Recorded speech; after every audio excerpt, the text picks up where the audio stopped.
Like what we're doing here at Cube for Two? Hit that like and subscribe button to let us know. Alright guys, let's get started.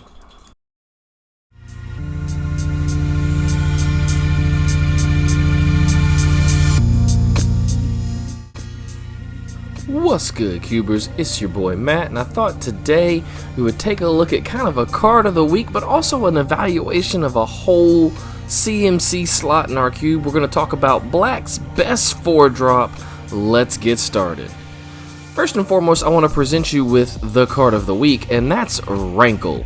For 2 and double black, you get a legendary creature, Fairy Rogue, 3/3 flying haste. Whenever Rankle, Master of Pranks, deals combat damage to a player, choose any number.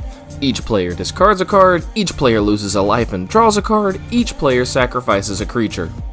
I'm gonna go ahead and spoil the tail end of this video and tell you that I think Rankle is freaking awesome, but I want to evaluate it fairly against the other 4-drops in black. Rankle does a lot of interesting things, and you can do them the turn he comes into play because he has haste. If you're playing against a control player, you can connect with them and force them to discard a card. Thinning their hand is really good for you in Rankle. Or if you're playing against like a mid-rangey strategy, you can make each of you lose a life and draw a card so that your aggro deck doesn't run out of gas. Or you can hit your opponent and then each of you sacrifice a creature. And so long as you can keep that asymmetrical, where you have more creatures than your opponent, that's really strong too. The number one complaint I hear about Rankle is that he dies to removal. In particular, that he dies to Lightning Bolt and all of its variants inside of Cube. And you're not wrong about that. Still, Rankle provides us with a stacks effect in black that's so powerful that I have effectively been locked out of a game before thanks to Rankle and Ophiomancer. On my upkeep, my opponent makes the snake token, and then on their turn they swing in, hit me, we each sacrifice a creature, they sack the snake token, and then later they make another snake token. Meanwhile, I don't have a board anymore because I've had to sack all my things away.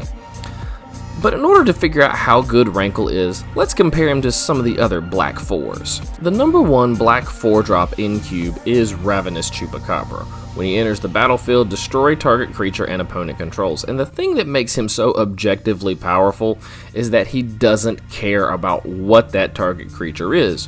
So if your opponent, say, sneak and shows Emrakul of the Promised Den on turn 3 or 4, Chupacabra can come down and take care of it. Reanimator deck got you down, did they bring back Grizzlebrand? You just drop Chupacabra, kill that threat, and then they all disappear, and it feels fantastic. So Chupacabra is the current best black 4-drop in Cube because he can target and get rid of creatures, which is a lot of upside. The downside is that he is just a 2/2, and that his effect is only good once.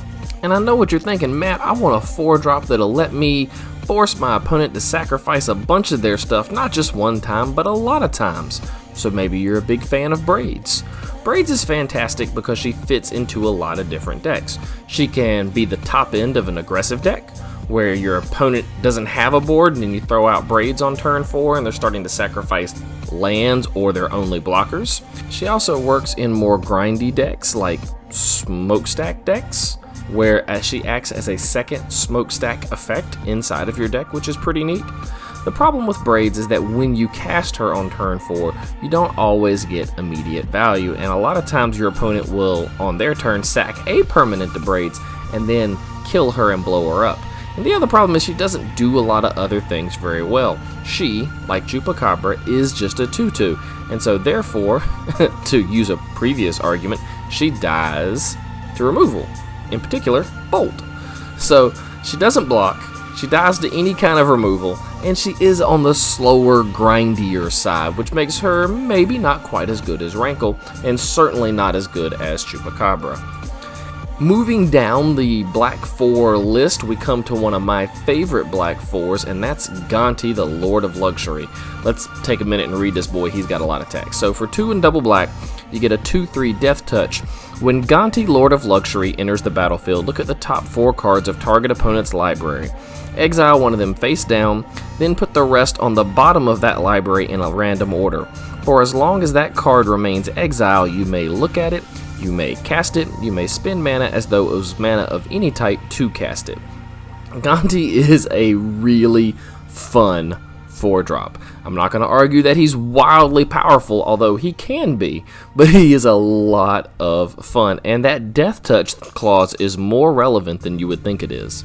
Let me show you how this works. You cast Gonti on turn 4, and then you flip the top 4 of your opponent's library, only your opponent doesn't get to see them. Then we pick one card out of the 4 that we want to keep, and then we put the rest on the bottom of their library so they have no idea what we've chosen.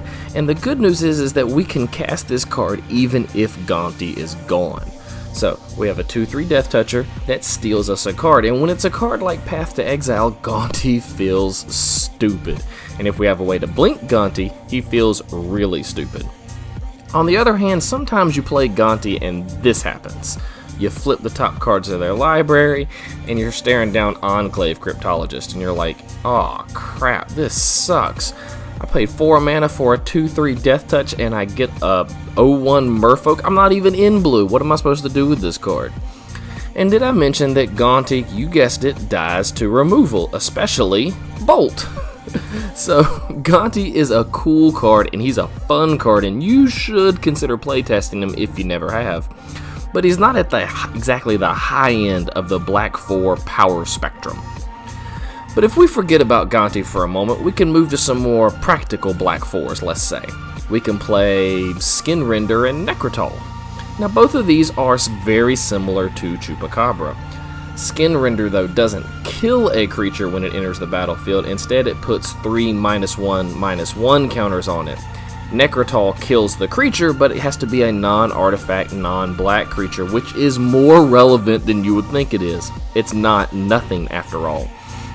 So these guys are like poor man Chupacabras, and you can run them along with the Chupacabra, and I don't know that that's a bad decision. I do think it could be a boring one, in the sense that all your Black 4s are just removal spells on cheap bodies. That's right, I said it, cheap bodies, because guess what? All of these bodies die to Bolt. So these creatures are not super relevant in the long term. They're just bodies that you get as a bonus for a 4 mana removal spell that removes most things, but not all things. Moving down even further the Black 4-drop ladder, we get to Yawgmoth Thran Physician and Kalitas Trader of Get. We should go ahead and just cut to the chase, and I'll tell you that when your opponent casts Lightning Bolt against these guys, it just sort of bounces off. So we finally have Black 4-drops that survive Bolt and other 3 damage burn spells inside of our cube. The problem is that these guys are really slow, and they require quite a lot of setup on your part. Yawgmoth is probably the worst in terms of setup, because when you play him, you have to have other creatures to sacrifice, and we're not playing EDH inside a cube, so it's not like you're going to have 7, 8, 9 1/1 tokens that you can just toss to start murdering your opponent's stuff and drawing cards. And Kalitas requires you to have some kind of removal spell inside your hand to kill your opponent's creatures and start making 2/2 zombies. So there's a lot of setup going on these guys, and they're pretty slow. I've been very underwhelmed by both. As a matter of fact, if you have Kalitas in your cube, you should pull him out, because thanks to Pioneer, you can trade that sucker away for a lot of credit or a nice higher end card. Kalitas has seen a ton of Pioneer play, and he's just mediocre in cube. He's kind of slow. The bodies are nice and relevant, but the cards themselves are kind of slow. So this brings us to, where does Rankle rank on this list? And the fact of the matter is that the #1 complaint against Rankle, that he dies to Bolt and other removal, is the same for every other 4-drop that we're already playing in black. So it's not like they have that on him.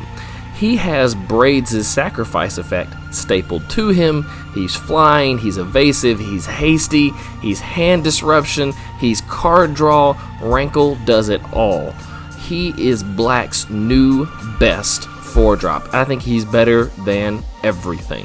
While Chupacabra might be objectively more powerful in the immediate impact of hitting the board, If Rankle hangs around at all, your opponent is going to lose this game. And he also has the ability to make your opponent sacrifice their quality threats.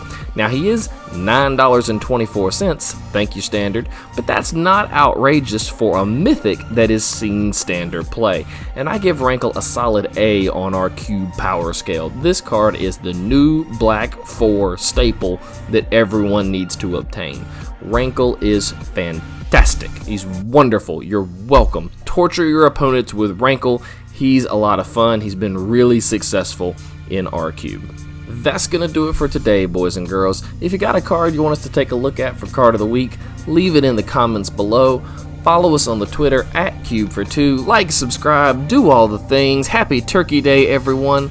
And as always, and until next time, shuffle up and keep cubing, my friends.